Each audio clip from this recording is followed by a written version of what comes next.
దేవుని వాక్యాన్ని విందాం. Let us turn to John's Gospel, chapter 8, verse 32. మన వాక్యాన్ని యోహాను సువార్త 8:32 వైపు మనం తిప్పుతాం. John's Gospel, chapter 8, verse 32. దయచేసి మీ బైబిల్స్ ఉన్నవారు మీ బైబిల్స్ తీసి చదవాల్సిందిగా కోరుకుంటున్నాము. జాన్ గాస్పల్ యోహాను సువార్త 8:32. Let us read it all together, please. ఇక వచ్చినాన్ని మనం అందరం కలిసి చదువుకుంటాం. And ye shall know the truth, and the truth shall make you free. అప్పుడు సత్యము మిమ్మల్ని స్వతంత్రులుగా చేయని చెప్తాం. Let us look to the Lord in a word of prayer. ప్రార్థనలో ప్రభు వైపు మనం చూస్తాం. Loving Heavenly Father, merciful Savior, we thank you, Lord, for this day. Thank you for keeping all of us in the land of living thus. కృపా సమృద్ధి కలిగిన దేవా, సజీవులైన భూమిలో మీరు మమ్మల్ని ప్రవేశపెట్టి మీరు మమ్మల్ని సజీవులుగా ఉంచిన విధానం బట్టి మీకు స్తోత్రాలు నీకు వందనాలు చెల్లిస్తున్నాం. Dear Lord, many people have passed away, and Lord, many people could not see this day, but thou hast kept us in the land of living by thy abundant grace. We worship you. ఓ ప్రభువా, నీకు అత్యధికమైన కృప ద్వారా మీరు మమ్మల్ని సజీవులైన భూమిలో మీరు మమ్మల్ని దాచి ఉంచిన విధానం బట్టి మీకు స్తోత్రాలు నీకు వందనాలు. తండ్రి, ఎంతో మంది ఈ దినాన్ని లేరు, ఈ లోకాన్ని విడిచి వాళ్ళు వెళ్ళిపోయినారు. మీరు మాకు ఇచ్చిన జీవాన్ని బట్టి మీకు స్తోత్రాలు నీకు వందనాలు చెల్లిస్తుంటున్నాం. Dear Lord, we thank you for the time thou hast given to conduct an online quiz. ప్రభు, కొద్దిసేపు క్విజ్ ని తండ్రి జరిపించడానికి మీరు చూపించిన మీ సహాయాన్ని బట్టి నీకు స్తోత్రాలు నీకు వందనాలు. Lord, we want young people to be encouraged to read the God's word more and more, to sit at your feet and to receive thy word more and more. మా తండ్రి, మా ఉద్దేశము యవనస్తులైన ఈ పిల్లలు వారు దేవుని యొక్క మీ సన్నిధిలో కూర్చుని తండ్రి దేవుని యొక్క వాక్యాన్ని విని దేవుని వాక్యాన్ని చదవాలన్నదే మా యొక్క ప్రోత్సాహం. Lord, now we want to look into thy word for a short time. We seek thy blessing upon this time. ఓ ప్రభువా, కొద్ది సమయము నీ వాక్యాన్ని ధ్యానిస్తుండగా మీకు ఆశీర్వాదాన్ని మేము కోరుకుంటున్నాం. Lord, please put thy word in my mouth so that thy word may convert the souls. ప్రభువా, నీ మాటలను నా నోట్లో ఉంచము. తద్వారా నీ మాటల ద్వారా ప్రజలు మార్పు చెందలాగా మీరే సహాయపడాల్సిందిగా కోరుతున్నాను. Lord, once again I confess my unworthiness before the congregation. ప్రభువా, నీ సంఘం ఎదుట నాకు అయోగ్యతను నేను ఒప్పుకుంటున్నాను. Lord, have mercy upon us, have mercy upon me, and Lord, grant the right word utterance so that thy name may be glorified. ప్రభువా, నీ సరైన మాటలు మా నోటి ఉంచవలసిందిగా కోరుకుంటున్నాం. పరిశుద్ధాత్మిక ఉచ్చారణ మీరు మాకు దయచేయవలసిందిగా కోరుకుంటున్నాం. The church may be edified, saints may become perfect through this meeting as well. ప్రభువా, పరిశుద్ధులు బలపరచబడిన వారై సంఘము క్షేమాభివృద్ధిలోనికి రాలాగిన మీరే సహాయపడాల్సిందిగా కోరుకుంటున్నాం. Lord, we thank thee, Lord, for granting independence to our nation. Lord, 73 long years back we were made a free state. We thank you for that freedom that was granted in our country. ప్రభువా, మా భారతదేశానికి 77 సంవత్సరాల క్రితం మీరు అనుగ్రహించిన స్వాతంత్రాన్ని బట్టి మీకు వందనాలు, మీకు స్తోత్రాలు చెల్లిస్తున్నాం. Dear Lord, we want to look into the spiritual freedom which is mentioned in the scriptures. ప్రభువా, నీ వాక్యంలో లిఖించబడిన ఆ స్వాతంత్ర్యాన్ని బట్టి మీకు స్తోత్రాలు వందనాలు చెల్లిస్తున్నాం. We want to look into the freedom that is offered by Lord Jesus Christ. ప్రభువా, యేసుక్రీస్తు ప్రభువారి ద్వారా ఏమైతే స్వాతంత్ర్యము ఇవ్వబడుతుందో దాని వైపు మేము చూస్తుంటున్నాం. Lord, bless this time of meditation for us. ప్రభువా, మాకు సమయాన్ని ఆశీర్వాదకరంగా దీవెనకరంగా చేయము. We bring all our wandering thoughts under thy captivity to your subjection. ఓ ప్రభువా, మా తిరుగులాడే ప్రతిదైన ఆలోచనలన్నిటిని కూడా నీ చెరలోకి తీసుకొస్తున్నాం. We bring ourselves under the sprinkling of thy precious and holy blood. నీ ప్రశస్తమైన నీ పరిశుద్ధమైన రక్త ప్రోక్షణ క్రిందకు మమ్మల్ని తెచ్చుకుంటున్నాం. We ask this prayer with thanksgiving in the name of our Lord and Savior Jesus Christ. మా ప్రభు మా రక్షకుడైన యేసుక్రీస్తు ప్రభువు నామములో వందనాలు స్తోత్రాలు చెల్లిస్తూ ఈ ప్రార్థన సమర్పిస్తున్నాం తండ్రి. Amen. ఆమేన్.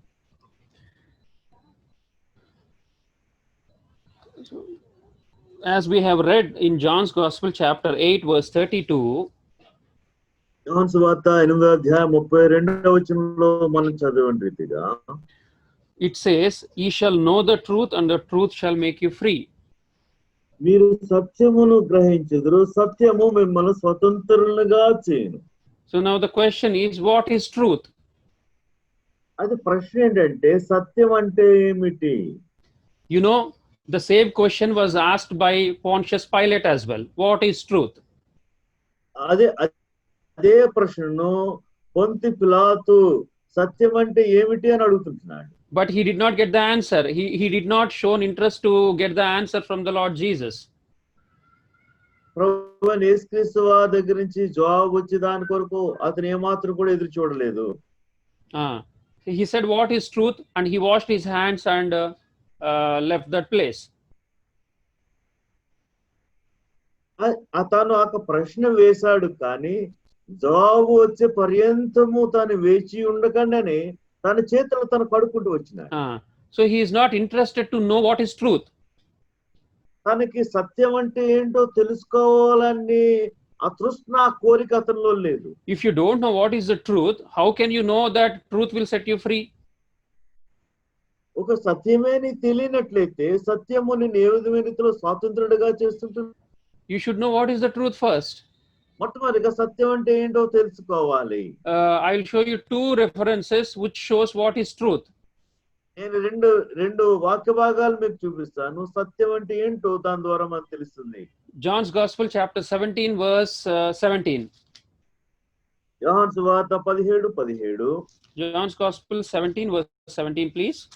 యోహాను సువార్త 17:17. Sanctify them through thy truth, thy word is truth.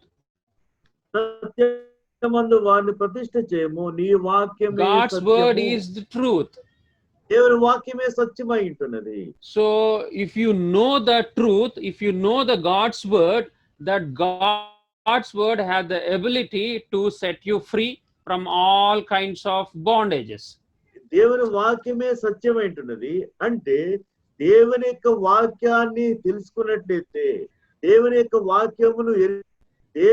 వాక్యము ప్రతి బంధకాల నుంచి విడుదల కలిగజేసేదిగా ఉంటున్నది. The God's word, the word of God has the ability to set us free from all kind of bondage. So we should know that the truth is nothing but the God's word. సత్యం అంటే దేవుని వాక్యమే ఉంటున్నది. ఇటువంటి వాక్యము ప్రతి విధమైన బంధకాల నుంచి కూడా విడిపించగలిగిన సామర్థ్యం కలిగింది. So we should know that God's word properly, clearly, so that when we believe it, obey it, we will be set free. వాక్యాన్ని గురించి మనం తెలుసుకుంటూ ఉండాలి. ఎప్పుడు దేవుని వాక్యాన్ని మనం గుర్తిస్తూ ఉంటాము, దాన్ని అర్థం చేసుకుంటూ ఉంటాము, దాన్ని అన్వయింపు చేసుకుంటాము సరైన రీతిలో, అప్పుడు ఆ వాక్యము మనలను Another reference, John's Gospel chapter 14 verse 6, a very popular verse which we all know. I believe that we all know this verse. మనందరికీ తెలుసు, మనకెంతో సుప్రసిద్ధమైన వాక్యమై ఉంటున్నది. యోహాను సువార్త 14:6. I am the way, the truth and the life. నేనే మార్గాన్ని, సత్యాన్ని, జీవనై ఉంటున్నాను. Truth is nothing but the Lord himself. Lord Jesus Christ himself is the truth. సత్యమే ప్రభువైన యేసుక్రీస్తు వారై ఉంటున్నారు. If you know Lord Jesus Christ, then it means you know the truth. నువ్వు యేసుక్రీస్తు ప్రభువారు గనుక నీకు తెలుసున్నట్లయితే నీకు సత్యము తెలుసు. If you know the Lord personally, then we can say that you know the truth. వ్యక్తిగతమైన రీతిలో ప్రభువైన యేసుక్రీస్తు వారు నీకు తెలుసున్నట్లయితే నీకు సత్యము తెలుసు. So the important question this morning is, do we know the truth or not? ఈ ఉదయకాల సమయంలో ఒక ప్రాముఖ్యమైన ప్రశ్న ఏంటంటే, నీకు ఇక సత్యము తెలుసా See, తెలియదా? having knowledge about Jesus Christ is something. Knowing Him personally is something else, which is important. దేవుని యేసుక్రీస్తు ప్రభువుని గురించిన జ్ఞానము ఒకవైపు, యేసుక్రీస్తు ప్రభువుని వ్యక్తిగతంగా ఎరుగుట అనేది వేరొక వైపుగా ఉంటున్నది. John's Gospel chapter 5 verse 42, please. యోహాను సువార్త 5వ అధ్యాయం 42వ వచనం. John's Gospel 5:42. But I know you, that ye have not the love of God in you. Here, the Lord Himself is saying, I know you, that you don't have the love of God. ఇక్కడ ప్రభువైన యేసుక్రీస్తు వారు అంటాడు, నేను మిమ్మల్ని ఎరుగుదును, అయితే దేవుని ప్రేమ మీలో లేదు అని చెప్తున్నాడు. He knew what is inside a man. మనుషుని యొక్క హృదయంలో ఏముందో ప్రభువారికి ఎరిగి ఉంటున్నాడు. He knew every man inside and outside. He knew everyone. ప్రతి ఒక్క మనిషిలో కూడా బయట ఏమున్నది, లోపల ఏం కలిగి ఉన్నాడు అనేది ప్రభుకు తెలిసినది. John's Gospel chapter 2 verse 24-25. యోహాను సువార్త 2వ అధ్యాయము 24-25 వచనాన్ని మనం చూస్తాం. But Jesus did not commit himself unto them, because he knew all men, and need not that any should testify of man, for he knew what was in man. అయితే యేసు అందరిని ఎరిగిన గనుక ఆయన తన్ను వారి వశం చేసుకోలేదు. ఆయన మనిషిని ఆంతర్యం ఎరిగిన వాడు కనుక ఎవడును మనిషిని గురించి ఆయనకు సాక్ష్యం ఇయ్యనక్కరలేదు. God knew what is inside you, what is inside me. We need not tell. Nobody needs to tell what is inside us. He knew everything. He knew inside and outside about each one of us. ప్రియమైన మిత్రులారా, ప్రభువుకి మన హృదయంలో ఏముందో, మన బయట ఏముందో, నీ గురించి, నా గురించి, మనందరి గురించి ఆయన బాగా ఎరిగిన వాడు ఉంటున్నాడు. He knew all men. He knew everyone. ఆయన ప్రతి ఒక్క మనిషిని యొక్క ఆంతర్యం ఎరిగిన వాడు ఉంటున్నాడు. And the Lord is complaining that I know you. You do not have the love of God in you. ఆ కారణాన్ని బట్టి ప్రభువారు అంటాడు, నేను మిమ్మల్ని ఎరుగుదును, మీలో దేవుని యొక్క ప్రేమ లేదంటున్నాడు. See, it is important to know the Lord personally and to be known by the Lord also. Both are important. రెండు ప్రాముఖ్యమైన విషయాలు ఇక్కడ ఉంటున్నాయి. ప్రభుని వ్యక్తిగతంగా ఎరుగుట, అయితే ప్రభు ద్వారా ఎరగవటం అనేది కూడా రెండు ఎంతో ప్రాముఖ్యమైనవే. So now what it means, what it meant to know the Lord, what it means to know the Lord. అంటే దాని అర్థం ఏమిటి?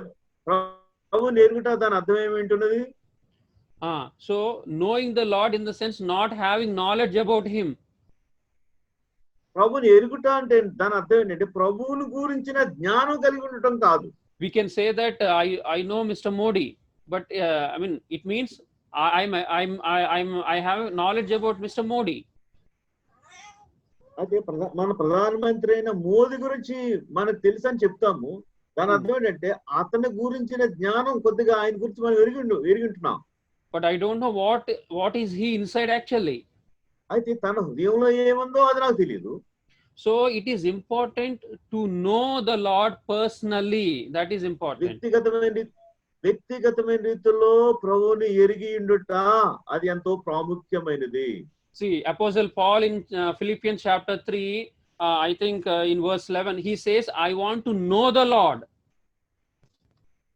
ఫిలిప్పీయులకు రాసిన పత్రిక 3వ అధ్యాయం 11వ వచనంలో నేను ఆయనను ఎరిగి ఉండాలని అని చెప్తున్నాడు. I want to know him. I want to know him in the sense I want to know the Lord, how great he is, how good he is, what he has done for me, why he has come into this world. So this is what knowing the Lord. ఆయన ఎరుగు నిమిత్తము అంటే ఏంటంటే ఆయన ఎటువంటి వాడు ఏంటున్నాడో, ఆయన గుణగానాలు ఏమైంటున్నాయో, ఆయన నా కొరకు ఏ కార్యము ఆయన చేస్తూ వచ్చినాడో, ఆయన నా నిమిత్తం నన్ను ఏ విధంగా ప్రేమిస్తున్నాడో ఆయన ఎరగడం అంటే అది అయి ఉంటున్నది. So here in this group who are hearing this word, now I'm asking you, do you know the Lord personally or not? ఈ సమయంలో ఈక గుంపు అంటే ఈక దినాన్ని ఎవరైతే ఈక జూమ్ లో కలుసుకుని వచ్చింటున్నామో ప్రియమైన సహోదరులారా, ప్రియమైన సహోదరులారా, మీ జీవితంలో యేసుక్రీస్తు ప్రభువుని వ్యక్తిగతంగా మీరు ఎరుగుదురా? Can you say that I know the Lord? Can you say boldly that I know the Lord? ధైర్యంగా చెప్పగలవా యేసు ప్రభు నేను వ్యక్తిగతంగా ఎరిగి ఉన్నానని? When you have confessed your sins in the name of the Lord Jesus, and when you have asked for his forgiveness, then you will come into a personal relation with the Lord. That is knowing the Lord. ప్రభుని ఎరుగుట అంటే అర్థం ఏంటంటే నీ పాపములను యేసుక్రీస్తు ప్రభువారి యొక్క రక్తంలో కడుక్కొని నీ పాపమున యొక్క క్షమాపణ పొంది ఆయన యొక్క దుర్నీతి నుంచి నువ్వు తొలగిపోతూ వచ్చినప్పుడు అది ప్రభుని ఎరుగుట అంటే ఏంటో అదే ఉంటున్నది. Being born in a Christian family doesn't qualify you to know the Lord automatically. నువ్వు ఏదో క్రైస్తవ కుటుంబంలో జన్మించినంత మాత్రాన క్రైస్తవుడిగా ఆటోమేటిక్ గా నువ్వు చలామణి కాలేవు. If your father is born again, mother is born again, but if you have not accepted the Lord personally, then you are not born again. You don't know the Lord personally. నీ తల్లిదండ్రులు వారు తిరిగి జన్మించిన విశ్వాసులైనప్పుడు కూడా నీకు జీవితంలో తిరిగి జన్మించినట్లయితే అంటే మారు మనసు పొందనట్లయితే నీ జీవితంలో యేసుక్రీస్తు ప్రభువారిని వ్యక్తిగతంగా ఎరగలేదు. See, it doesn't apply automatically like a family pack. If one person is saved, the whole family would be saved. No, it doesn't work like that. There is no family package in that. ఇక్కడ ఏదో family package ఉన్నట్టుగా ఒక వ్యక్తి రక్షించబడితే అందరూ రక్షించబడినట్టు కాదు. ఇక్కడ వ్యక్తిగతమైన రీతిలో ఎవరికి వారే రక్షణ పొందాలి. Salvation is personal. రక్షణ అనేది వ్యక్తి. Philippians, please turn with me to Philippians chapter 2 verse 12. ఫిలిప్పీయులకు రాసిన పత్రిక 2:12 మనం చూస్తాం. In the words of Apostle Paul. అపోస్తలుడు పౌలు గారి యొక్క మాటలు ఇవి ఉంటున్నాయి. So verse 12. Philippians chapter 2 verse 12. అపోస్తలుడు పౌలు గారు ఫిలిప్పీయులకు రాసిన పత్రిక 2:12 మనం చూస్తాం.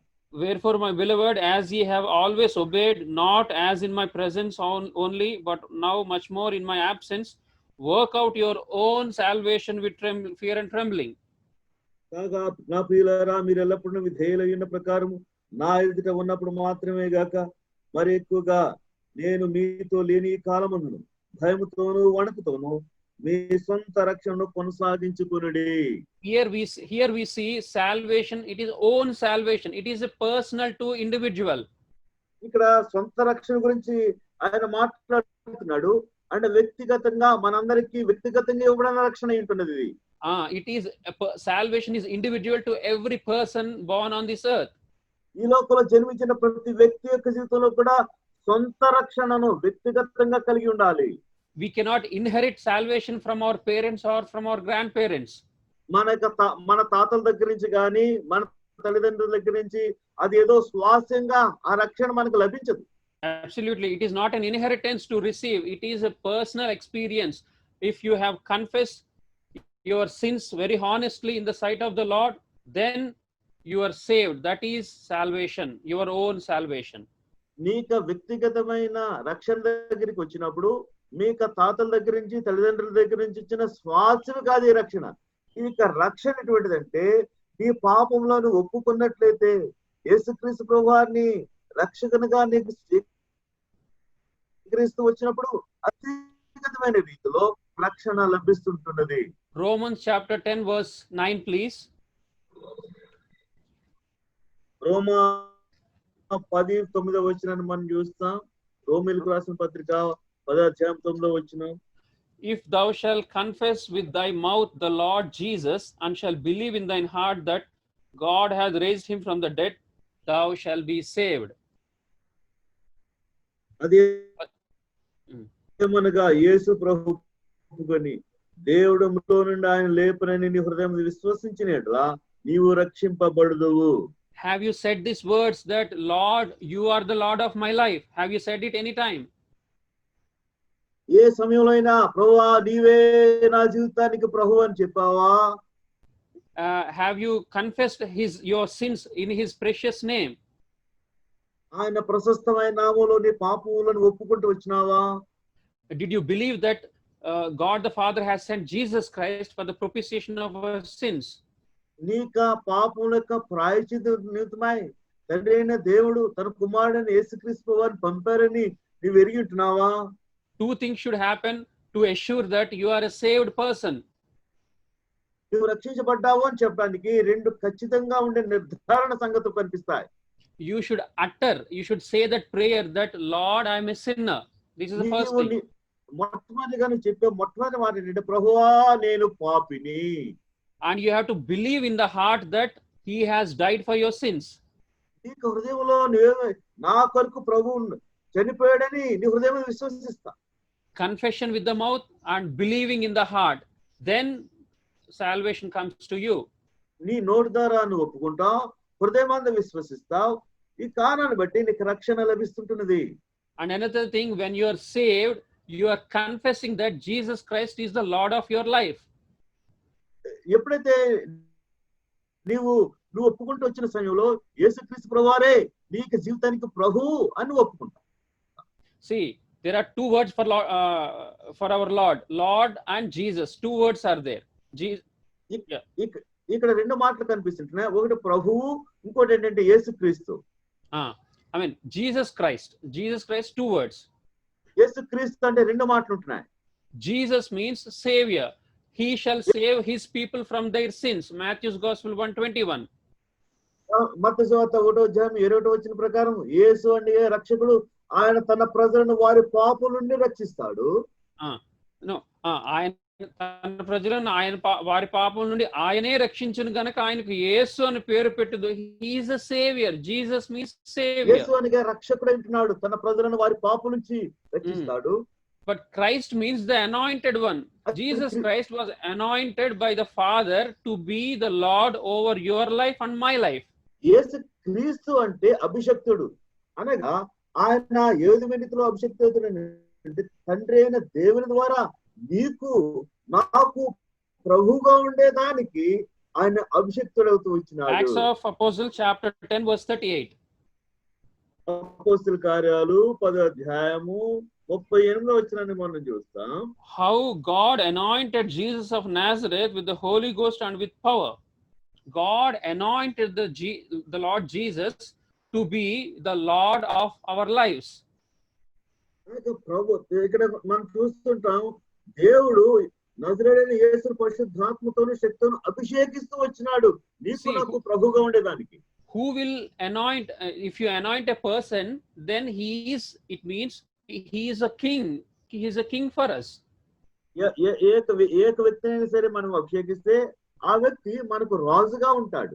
Kings will be anointed. రాజులు అభిషక్తులుగా ఉంటారు. So Jesus Christ is a king for us. He is a Lord of your life and my life. We have to realize this.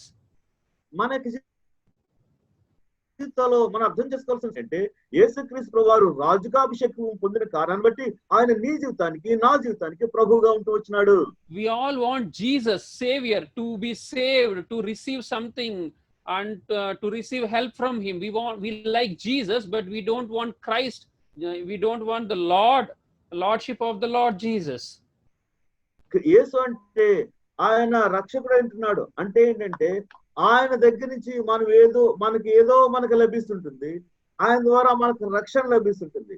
అయితే ఆ యొక్క క్రీస్తు అని చెప్తూ వచ్చినప్పుడు ఆయన అభిషక్తుడు అంటే ఆయన మనకు ప్రభువుగా ఆయన మన జీవితంలో ఉండాలి. He has the total right to rule our lives, to lead our lives. We have to accept that lordship. మన యొక్క జీవితంలో ఆయనను ప్రభువుగా అంగీకరించడానికి మన యొక్క జీవితంలో ఉండే అన్ని మూలల మన జీవితం మొత్తం మీద ఆయన మన యొక్క జీవితంలో ఆయన ప్రభుత్వం చేస్తూ ఉండాలి. Those who are not saved, not who are yet born again, you should know that Jesus Christ has died for your sins. ఇంకా ఎవరైతే తిరిగి జన్మించలేదో నీ కొరకు ప్రభువైన యేసుక్రీస్తు వారు నీ కొరకు మరణించినాడు. Acts of Apostles chapter 4 verse 12. There is no other name given among men under heaven, given among men, through which we can be saved. అపోస్తలుల 4:12. కార్యాలు Yeah. 4వ అధ్యాయం 12వ వచనంలో చెప్పినట్టుగా భూమి క్రింద మనుషుల్లోనూ ఏ నామం కూడా ఇవ్వబడలేదు కానీ కేవలం యేసు నామం ద్వారా మాత్రమే రక్షణ Only in the పొందగలము. name of Jesus Christ of Nazareth you will be saved. నజరేయుడైన యేసు నామముల ద్వారా మాత్రమే నువ్వు రక్షించబడతావు. That happens when you confess your sins in his holy name. దాని అర్థం ఏంటంటే ఆయన పరిశుద్ధమైన నామములో నీ పాపములన్నీ కూడా క్షమించబడతాయి. See, you have to cry, you have to confess like this, like how Peter cried when he was drowning in the water. పేతురు ఆ సముద్రంలో మునిగిపోతున్నప్పుడు ఏ రీతిలో తను ఒప్పుకుంటూ వచ్చినాడో ఆ విధమైన రీతిలో నువ్వు ఒప్పుకోవాలి. Very beautiful verse. He says, Lord, save me. అక్కడ పేతురు అంటాడు, ప్రభువా నన్ను రక్షించుము. That is the cry that you and I have to make in order to receive salvation. Lord, save me. ప్రభు ద్వారా మనం రక్షణ పొందడానికి మనకి జీవితంలో, నీ జీవితంలో, నా జీవితంలో మనం అడిగేది ఏంటంటే, ప్రభువా నన్ను రక్షించుము. We should cry unto the Lord. We should be sorry for our sin, and we should confess our sins in his name. మన పాపములను విషయంలో మనం ఎంతగానో విచారపడుతుండాలి. మన పాపములన్నిటిని కూడా ప్రభువైన యేసుక్రీస్తు నామములో ఒప్పుకోవాలి. See, if you are not guilty about your sins, there is no true repentance from your side.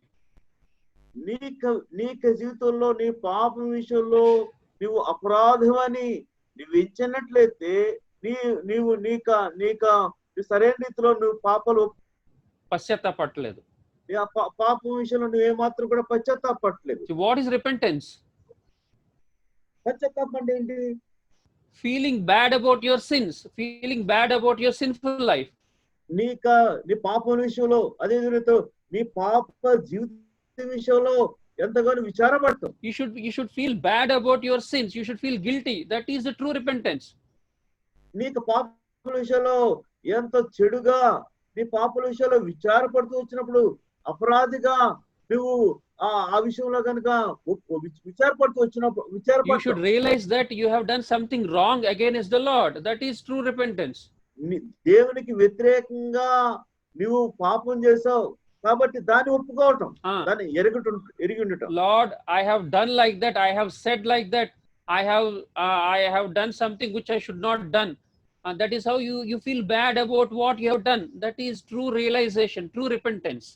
నీకు జీవితంలో వ్యక్తిగతమైన పశ్చాత్తాపము లేకపోతే నిజమైన మారు మనసు అంటే ఏంటంటే, ప్రభువా నేను ఆ విధంగా మాట్లాడకుండా ఉండవలసింది కానీ ఆ విధంగా నేను మాట్లాడుతూ వచ్చాను, నేను ఆ విధంగా నేను చేయకుండా ఉండవలసింది నేను ఆ పని నేను చేస్తూ వచ్చాను, కాబట్టి ఆ విషయంలో ప్రభువా నేను ఆ పని నేను చెడుగా నేను చేస్తూ వచ్చాను, దాని విషయంలో నేను ఎంతగానో పశ్చాత్తాపడుతున్నాను, నేను దుఃఖపడుతున్నాను, విచారపడుతున్నానని ప్రభు సన్నిధిలో మనం చెప్పాలి. In the second way, Luke's Gospel chapter 18 verse 13, like the prayer of that publican, Lord, I'm a sinner. That is how you have to that is how you have to cry unto the Lord and seek his forgiveness.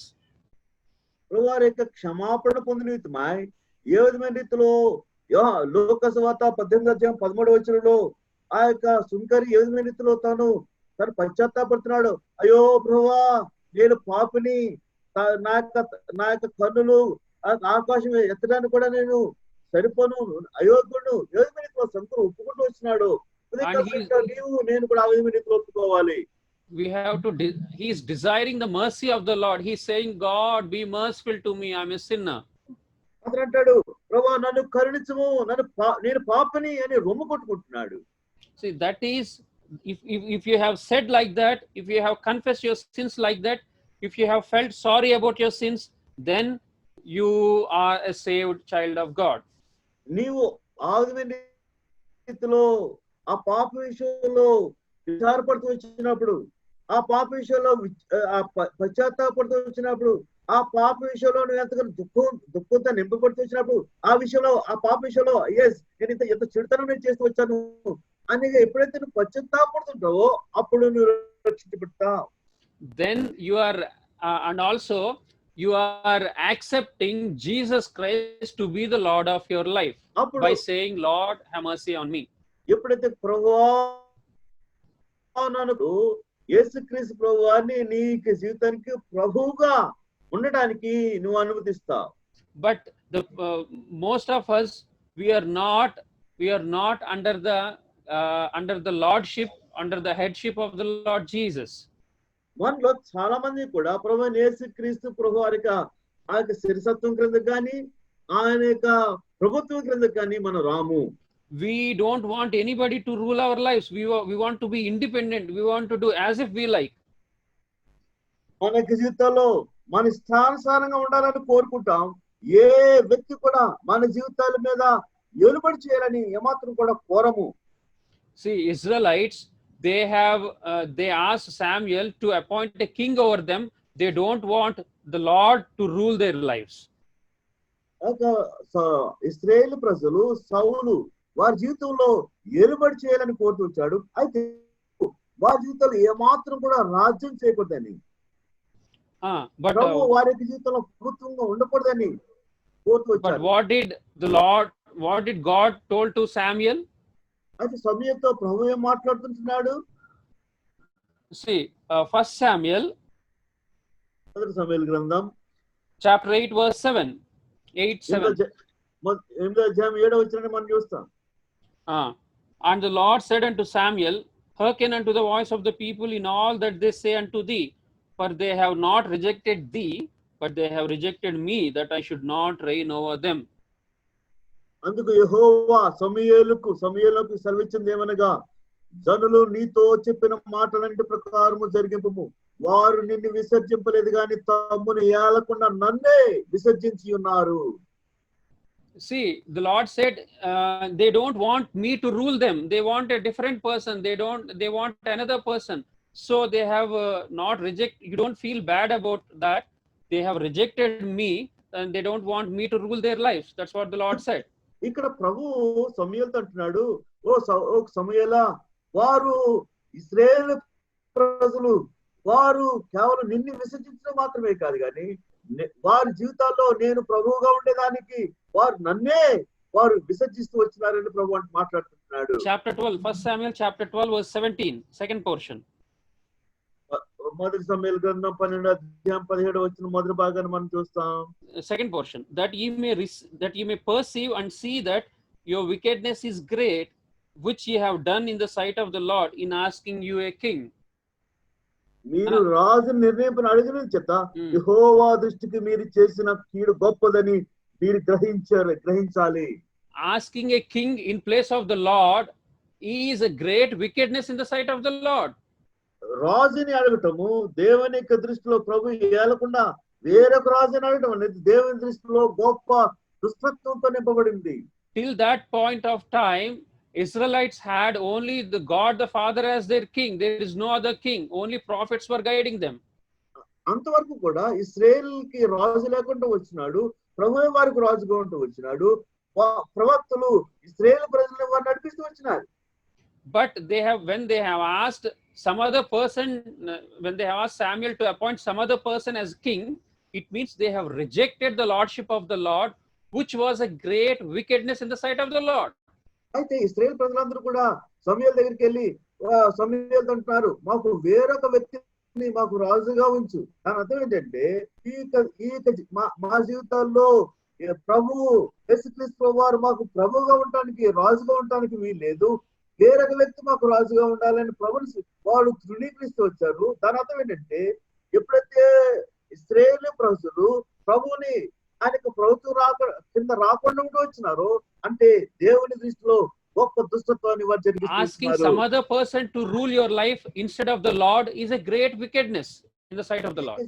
నీ యొక్క జీవితంలో వేరొక వ్యక్తి నీ జీవితంలో రాజుగా ఉండటము, ప్రభు కాకుండా యేసుక్రీస్తు వారు నీ జీవితంలో ప్రభు కాకుండా వేరొక వ్యక్తి నీ జీవితంలో ఉండటం దాని అర్థం ఏంటంటే గొప్ప దుష్టత్వం. It is a great wickedness. It is sin in the sight of the Lord. దేవుని దృష్టిలో దుష్టత్వము చెడుతనము అనే పాపంతో నింపబడింది. See that other person can be yourself also. In place of God, if anybody is ruling our lives or even we are ruling our lives, it is great wickedness, it is sin in the sight దేవుని of యొక్క the Lord. దృష్టిలో నీ యొక్క జీవితంలో వ్యక్తిగతంగా నీవు ఏలుబడి చేసినా, నువ్వు కాకుండా ఇంక వేరే వాళ్ళు ఎవరు ఏలుబడి చేసినా, ప్రభు కాకుండా ఎవరైనా నీ జీవితంలో ఏలుబడి చేస్తూ ఉంటే అది ఎంతో గొప్ప పాపమై ఉంటున్నది. Every born again believer, they have to know that you are not your own, you are purchased with the precious blood of the Lord Jesus. ప్రతి విశ్వాసి ఆ వ్యక్తి ఎరిగిన వాడే అంటున్నాడు, ఆ వ్యక్తి విలువ పెట్టి కొనబడిన వాడు, అతను తన సొత్తు కాదు అనే విషయాన్ని ఎరిగిన వాడే. 1 Corinthians chapter 6 verse 19 and 20 we see this. You are bought with a price, you are not your own. So why are you boasting that it is my own life, I do whatever I like? You should never say like that. మొదటి కొరింథీయులకు రాసిన పత్రిక 6వ అధ్యాయము 19-20 వచనాలు కనుక అక్కడ మనం చూస్తూ వచ్చినప్పుడు, మీరు విలువ పెట్టి కొనబడిన వారు, మీరు మీ సొత్తు కాదు. ఎందుకు మన జీవితాల్లో అతిశయపడుతుంటాం?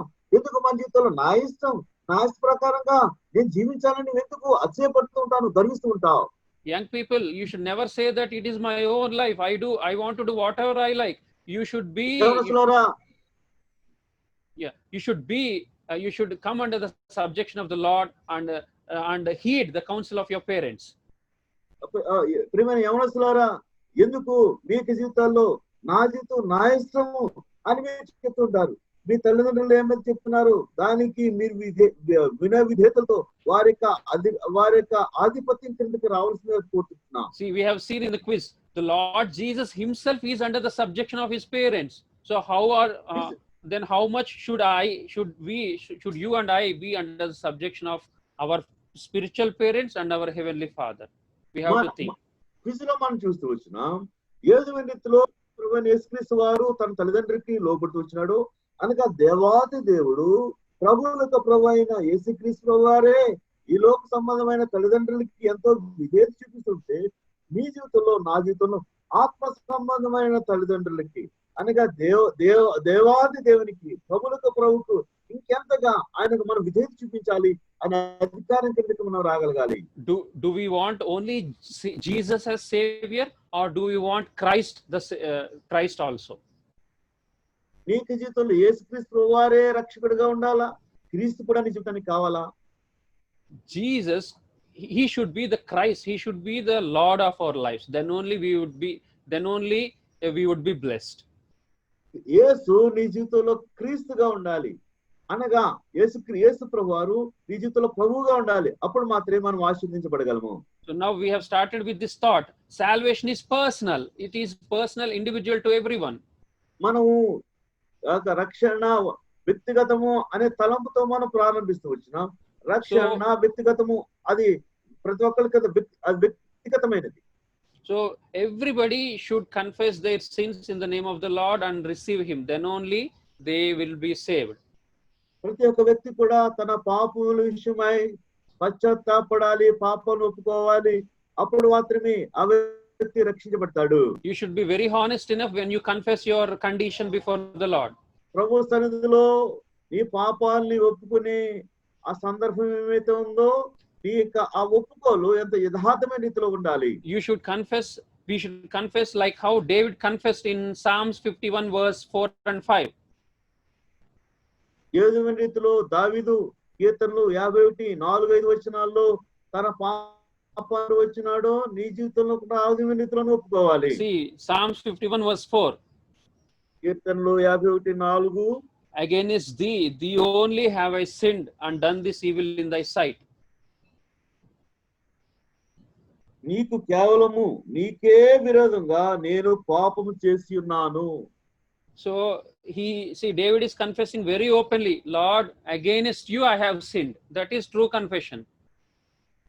నిజమైన పాపం ఒప్పుకోలేంటంటే ఎంతో బహిరంగంగా ఇక వ్యక్తి దావీదు యేసునితో ప్రభువా నీకే విరోధంగా నేను పాపం చేసినాను ఒప్పుకుంటున్నాను. See the prodigal son in Luke's Gospel chapter 15, he said, Lord, I have sinned against the heaven, Father, I have sinned against the heaven and against you. లూకాసు వార్త 15వ అధ్యాయంలో తప్పిపోయిన కుమారుడు అంటున్నాడు, తండ్రి పరలోకములకు విరోధంగాను నీకు విరోధంగాను నేను పాపం చేశానని చెప్తున్నాడు. When we commit sin, we are sinning against our heavenly Father. ఎప్పుడైతే నువ్వు పాపం చేస్తుంటున్నావో అంటే దాని అర్థం ఏంటంటే పరలోకపు తండ్రికి విరోధంగా నువ్వు పాపం చేస్తుంటున్నావు. So now I want you to draw your attention to one particular phrase in Romans chapter 7 verse 13. రోమపత్రిక 7వ అధ్యాయం 13వ వచనం దగ్గరికి మీ గమనాన్ని నేను అక్కడ రావాల్సిందిగా నేను కోరుతుంటున్నాను. See, nowadays sin has become a fashionable thing. It is not appearing like sin at all. ఈ దినాల్లో కనుక పాపం కనుక చూస్తే అది ఎంత ఫ్యాషన్ గా కనిపిస్తుంటుంది. అది పాపంగానే కనపడట్లేదు. Romans chapter 17 verse 13. Roma 7:13. 7:13. 7:13. See, in English, in the middle portion, it is very clear. But sin that it might appear sin. పాపమైనట్టుగా అగుపడు నిమిత్తము. See, nowadays we don't I mean, people don't think that it is a sinful thing to do, to commit it. It has become a fashionable thing. నేటి దినాన్ని కనుక చూస్తే పాపం అన్నది ఎంత fashion అయిపోతూ వచ్చింది. అది పాపంగానే కనపడట్లేదు. It is not appearing like sin, it is appearing like a fashion trend, new trends for the young people. యవనస్తులైన పిల్లలకి ఇక పాపంగా కనబడకుండా అదేదో ఒక ఫ్యాషన్, ఒక వస్తువుగా కనిపిస్తుంటున్నది. Few I think 2-3 years back, I went to a mall with my wife to purchase some groceries. 2-3 సంవత్సరాల క్రితం నేను నా భార్యతో గ్రోసరీలో కొనడానికి సామాన్లు కొనడానికి వెళ్ళాము. To one supermarket in a mall. ఒక మాల్ లోన సూపర్ మార్కెట్ లో కొనడానికి వెళ్ళాము. Well, while climbing the lift, while entering into the lift, some other one young girl with her mother, they also were coming behind us. మేము ఆ lift లో ఉన్నప్పుడు ఒక యవనస్తురాలైన బాలిక అది తన తల్లితో వాళ్ళు కూడా వస్తుంటున్నారు మా వెనకాల. And I have seen that the pant she was wearing, it has a big patch near the knee. It has a big hole. And I said, see Pragya, what is, I think she didn't check it. She has come with that kind of pant. That's what I said. Okay, అయితే ఈ యవనస్తురాలైన ఈ బాలిక ఆమె వేసుకున్న ఏమైతే ఒక pant వేసుకుంది, jean pant, అది మోకాళ్ళ దగ్గర చిరిగిపోయి ఉంది. అంటే అక్కడ పెద్ద రంధ్రం కనిపిస్తుంటుంది. అప్పుడు నేను ఆ భార్యతో, నేను ప్రజ్ఞ చూడు, 7 ఎత్తులు ఆ పాప చూసుకోలేదు అనుకోండి, పాపం చూసుకోకుండా ఇటువంటి ప్యాంట్ వేసుకొచ్చినట్టు ఉన్నదని అని నేను చెప్పి వచ్చాను. Let me tell you, it is looking very awkward. అది చూడటానికి ఎంత అసహ్యంగా కనిపిస్తూ వచ్చింది. I thought she has by mistakenly wore that pant. నేను అనుకుంటూ వచ్చాను ఆమె ఏదో తప్పు జారి ఏదో పొరపాటులో ఇటువంటి ప్యాంట్ వేసుకొచ్చిందేమో అనుకున్నాను. But she said no, it's not a mistake. I mean, she has deliberately wore that pant. It's a new fashion. My wife told like that. అది నా భార్య ఏం చెప్తుందంటే, అయ్యా ఆమె ఏదో తప్పు జారు పొరపాటున అటువంటి ప్యాంట్ వేసుకోలేదు, కానీ కావాలని అటువంటి రంధ్రం కలిగిన ప్యాంట్ వేసుకుని వచ్చిందని చెప్పింది. And then I realized that there are certain pants with that what is that, torn jeans. They are called torn jeans. ఇప్పుడు కొత్తగా దాని గురించి ఒక ఫ్యాషన్ పేరు కూడా పెట్టారు, torn jeans అని పెడుతూ వచ్చారు. Till that point of time I was not aware that there is such fashion, that kind of pant. నాకు అప్పటి వరకు కూడా అటువంటి ఒక రకమైన ప్యాంట్లు ఉంటాయని కూడా నాకు తెలియదు. So see, the sin, it is not appearing like sin at all. It is as if it's like it has become a fashion. So people are comfortable to do that. పాపంగా కనపడట్లేదు. ఆ పాపం చేసే విషయంలో కానీ పాపం ఏ విధంగా ఉంటుందంటే అది ఎంత సౌకర్యవంతంగా సుఖవంతంగా పాపం చేసేదానికి పాపంగా కనపడట్లేదు. If you don't know that it is sin, how would you stop from committing sin? నీ జీవితంలో అది పాపం అని తెలియకుండా ఉన్నట్లయితే ఆ పాపం చేయకుండా నువ్వు ఏ విధంగా ఉండగలవు? See, you should realize that anything against God's word, it is sin. దయచేసి ఈ విషయాన్ని గమనించండి. దేవుని వాక్యానికి వ్యతిరేకంగా ఏదైనప్పటికీ కూడా అది పాపమే. See, you can wear good jeans. There are very decent jeans. You can wear new clothes, western outfits, but it should be decent enough. It should not provoke anybody else. నీకు బయట కూడా రకరకాల జీన్స్ ఉన్నాయి, చాలా మంచి jeans ఉన్నాయి. ఆ jeans ని మీరు వేసుకోవచ్చు, కానీ వేరే వాళ్ళ యొక్క చూపులు మీరు వేసుకునే బట్టల మీద పడకుండా ఉండడానికి మీరు చక్కటి బట్టలు మీరు వేసుకోవచ్చు. That young girl, she didn't realize what is happening. It is she thought it is very much casual, like, because everybody is wearing that kind of pants. ఆ యవనస్తురాలు అనుకుంటూ వచ్చింది, అందరూ ఇటువంటి చిరిగిపోయి మోకాల దగ్గర చిరిగిపోయి వేసుకున్నారు కాబట్టి నేను కూడా ఆ విధంగా వేసుకోవాలనుకుంటూ వచ్చింది. It is okay for the world, but for the children of God, we should know that it is not according to the word of God. లోకం దృష్టిలో అటువంటి చిరిగిపోయిన ప్యాంట్ వేసుకోవడం అనేది లోకం దృష్టిలో ఫ్యాషన్ అయి ఉండొచ్చు, కానీ దేవుని పిల్లలంగా నీకు నాకు కూడా అటువంటి బట్టలు వేసుకోవడానికి వీల్లేదు. It's an example I'm giving to show that sin, it is not appearing like sin nowadays. That's why I gave that example. పాపంగా కనబడట్లేదు, ఆ కారణాన్ని బట్టి ఒక ఉదాహరణ మాత్రమే ముందుకు తీసుకొస్తున్నాను. See, sin should appear like sin, then only you will realize its consequences and stop yourself from committing that. ఎప్పుడైతే పాపంగా కనబడుతూ వచ్చినప్పుడు పాపం నుంచి వచ్చే ఎంత తీవ్ర పరిణామాలు ఉంటాయో అప్పుడు మాత్రమే దాని ఆ తీవ్ర పరిణామాల గురించి ఆలోచించి పాపాన్ని ఒప్పుకోవడానికి నువ్వు ఆరంభిస్తావు. See, sin will start with a small lustful thought or look. It starts with a small way, in a small way. ఇక పాపము ఆరంభంలో కనుక చూస్తే అది ఎంత దురాశతో భయంకరమైన పాపము తలంపుతో ఆ యొక్క పాపము ప్రారంభిస్తుంది. See, King David never expected that he would be committing such a heinous sin. దావీదు తన యొక్క జీవితంలో ఎంత ఆ గొప్ప పాపంలో పడతాడని తను ఎప్పుడు కూడా ఊహించలేదు. He till that point of time he had a very clean testimony in the sight of the Lord. దేవుని దృష్టిలో అప్పుడు వరకు కూడా దేవుని దృష్టిలో ఎంత చక్కటి సరళమైన సాక్ష్యాన్ని అతను కలిగి ఉంటూ వచ్చినాడు. But that was a moment where he was tempted and he fell into that temptation and committed sin. ఎప్పుడైతే ఆ సమయంలో ఆ శోధనలోకి వచ్చి ఆ శోధనలో పడిపోయి ఆ శోధనలోనే ఆ పాపంలో పడిపోతూ వచ్చినాడు. See, it started in a small way with one look, lustful look. అయితే తన జీవితంలో ఆ కామ సంబంధమైన దృష్టిని అతను కలిగి ఉంటూ వచ్చినాడు. Then he has to do so many things which are not pleasing to the Lord. It is written in the word of God, what David has done is displeased in the sight of the Lord. దేవుని వాక్యం సెలవిస్తుంది, దేవుని దృష్టికి ఆ అయిష్టమైన సంగతి, అది ఏమాత్రం కూడా ప్రభుకి ఇష్టం కాని సంగతిని దావీదు తను చేసినట్టుగా వాక్యం సెలవిస్తుంది. So young people, we have to realize sin will start in a small way and it will be developed and it will lead to eternal death.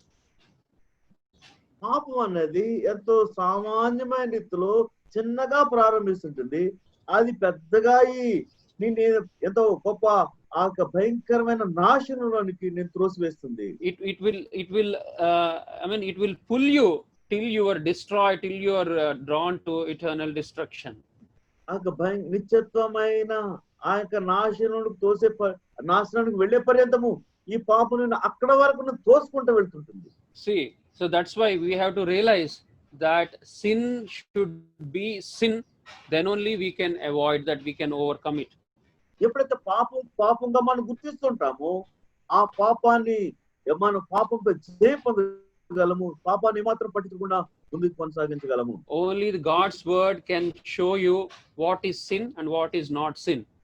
దేవుని వాక్యం మాత్రమే ఏది పాపమో ఏది పాపం కాదో అనే విషయాన్ని దేవుని వాక్యం మాత్రం చూపించగలదు. Bible is full of do's and don'ts, what we have to do, what we should not do in order to lead a holy life in the sight of the Lord. దేవుని దృష్టిలో, ప్రభువారి దృష్టిలో పరిశుద్ధమైన జీవితాన్ని జీవించడానికి బైబిల్ గ్రంథంలో చేయకూడని విషయాలు ఎన్నో విషయాలు బైబిల్ ఉంటున్నాయి. See, Bible is full of do's and don'ts. We should do certain things, we should not do certain things. Bible గ్రంథంలో చేయదగినవి కొన్ని ఉంటున్నాయి, చేయకూడని కొన్ని ఉంటున్నాయి. కాబట్టి ఏ విషయాలు చేయాలి, ఏ విషయాలు చేయకూడదు ఆ విషయాలు బైబిల్ గ్రంథం చెప్తుంది. Those are called commandments, statutes in the word of God. Bible గ్రంథంలో ఆజ్ఞల గురించి లేకపోతే ఆయన ధర్మశాస్త్ర ఉపదేశం గురించి మాట్లాడుతుంటుంది. So when we know them, and when we keep them, when we obey them, then it brings, that word of God brings blessing to our lives. ఎప్పుడైతే మనం విధేయత చూపిస్తూ ఉంటామో అది మన జీవితానికి ఆశీర్వాదం తీసుకుని వస్తుంటుంది. Matthew's Gospel chapter 22. మత్తయి సువార్త 22వ అధ్యాయము. Matthew's Gospel 22. మత్తయి సువార్త 22 అండి. Verse 29, please. 29. Jesus answered and said unto them, Ye do err, not knowing the scriptures nor the power of God. అందుకు యేసు లేఖనములనే గాని దేవుని శక్తిని గాని ఎరుగక మీరు పొరబడుచున్నారు. We commit mistakes, we commit errors, we commit sin because we don't know the scriptures. మనకి దేవుని యొక్క లేఖనాలు తెలియదు కాబట్టి మనం తప్పు చేస్తున్నాం, మనం పాపం చేస్తున్నాం. I'm not saying this, the Lord himself told this. ఇది నేను చెప్పట్లేదు, దేవుడు ప్రభువే ఆయన స్వయంగా ఆయన మాట్లాడుతున్న మాటలే ఉంటున్నాయి. Ye do err, not knowing the scriptures nor the power of God. You don't know the scriptures, that's why you are committing sin, you're committing fault after fault. నీ యొక్క జీవితంలో నీ యొక్క జీవితం దేవుని యొక్క శక్తిని అనగా దేవుని యొక్క వాక్యాన్ని ఎరగిన కారణం బట్టి ఒక తప్పు వెంబడి తప్పు, పొరపాటు వెంబడి పొరపాటుని, పాపం వెంబడి పాపాన్ని చేస్తూనే ఉంటున్నావు. If we know the scriptures, we will not commit errors, we will not commit sin.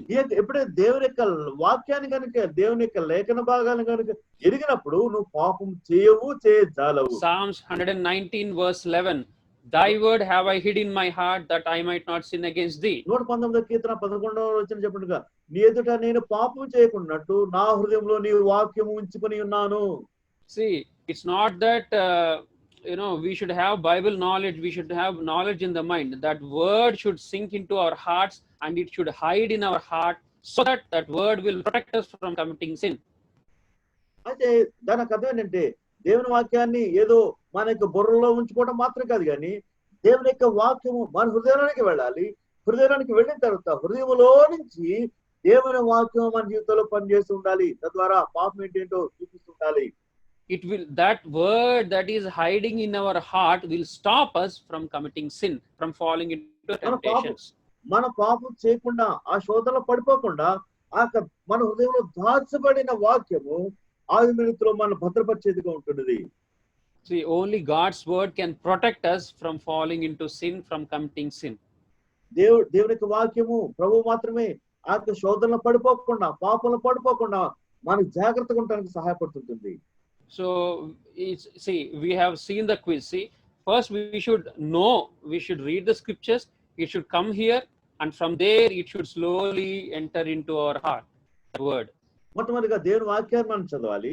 దాని అర్థం ఏంటంటే దేవుని వాక్యం మన యొక్క మనసులోనికి మన యొక్క మెదడులోనికి రావాలి. అది నెమ్మదిగా కిందకి దిగి మన హృదయంలోనికి రావాలి.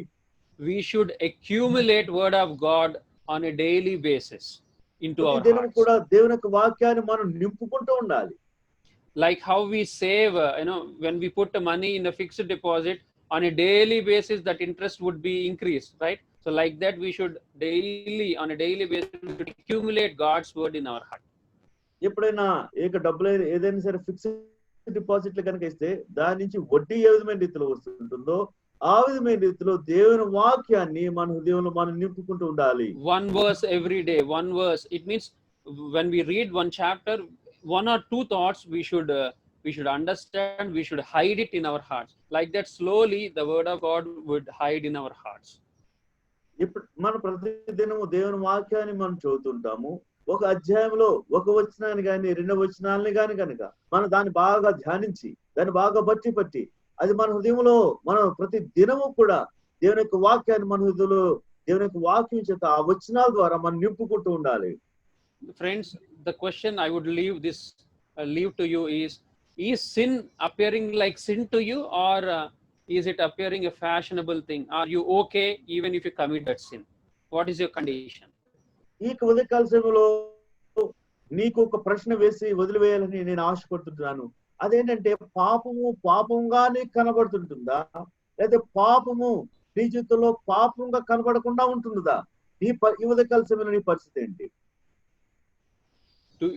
Do you hate sin, or are you okay even if are you okay to do that sin?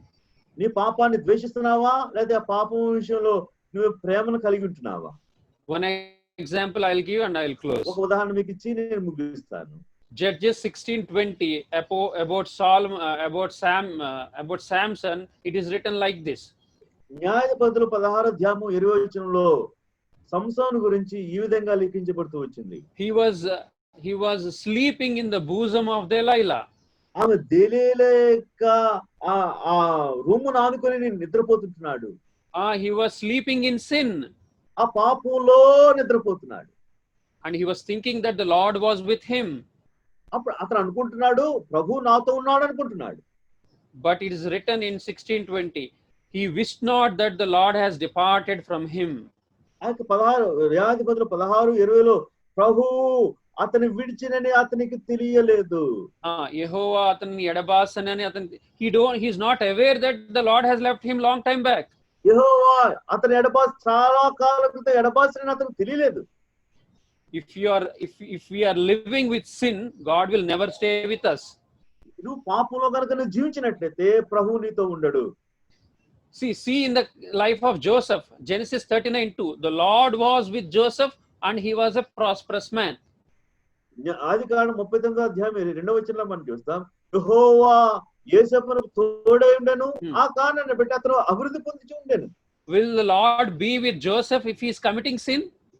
ఒకవేళ పాపం చేస్తుంటే ప్రభు అతనితో ఉండేవాడా? Had Joseph committed sin with Potiphar's wife, would the Lord stayed with him? Potiphar భార్యతో కనుక యోసేపు కనుక పాపం చేసి ఉన్నట్లయితే ప్రభు యోసేపుతో ఉండేవాడా? No, never. God never stays with sin. ప్రభు ఎప్పుడు కూడా పాపంతో కలిసి ఉండడు. So don't get deceived like Samson, thinking that God is with me and living as if we like. నా ఇష్టానుసారంగా నేను జీవిస్తాను, సంసోను వలె ఆలోచించి నా ఇష్టానుసారంగా నేను జీవిస్తాను, ప్రభు నాతో ఉన్నాడని ఆ మోసంలోనూ ఉండొద్దు. And he was captured by the enemy after that. ఆ తర్వాత శత్రువు చేత తను బంధించబడిన వ్యక్తిగా ఉంటూ He lost his power. తన యొక్క శక్తిని కోల్పోయినాడు. Because the Lord is not with him. ఎందుకంటే ప్రభు అతనితో లేడు. Dear friends, let us realize we are in a last days.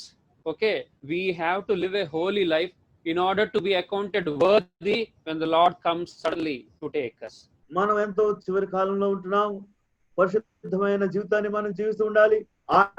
ఆయన వచ్చి మనం తీసుకొని వెళ్ళేదానికి మన జీవితంలో ఆయన రాకడ కొరకైనా ఆ సిద్ధపాటుని మనం కలిగి ఉండాలి. And those who are not yet born again, if you are still not feeling sorry for your sins, if you have not confessed it honestly in the sight of the Lord, this is high time you have to rise from your sleep and you have to confess it in the sight of the Lord.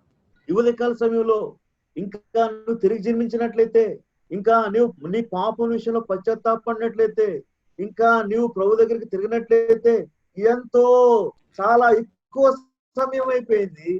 ఈ హృదయాన్ని ప్రభు దగ్గరికి తీసుకుని రావాలి. నీ పాపాలన్నింటిని ఒప్పుకోవాలి. ఈ పాపాల విషయంలో పశ్చాత్తాపడాలి. నీకు యేసు ప్రభువారి రక్తంలో నీ పాపములన్నీ కూడా కడగబడాలి.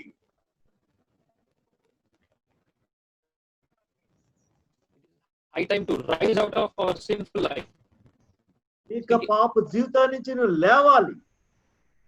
If we are still sleeping in sins, the enemy will attack us and will not have a second chance to receive the forgiveness offered by the Lord. ఒకవేళ ప్రభువే నువ్వు ఇంకా పాప జీవితంలో కనుక నువ్వు ఉన్నట్లయితే నువ్వు ఆయనకు రాకుండా నువ్వు ఉండలేవు. నీ జీవితానికి రెండవ అవకాశము లభించదు. So let us examine our lives. మన జీవితాలను మనం పరీక్షించుకుందాం. May God bless His word. ప్రభు ఈ వాక్యమును దీవించును గాక. రండి మోకాళ్ళ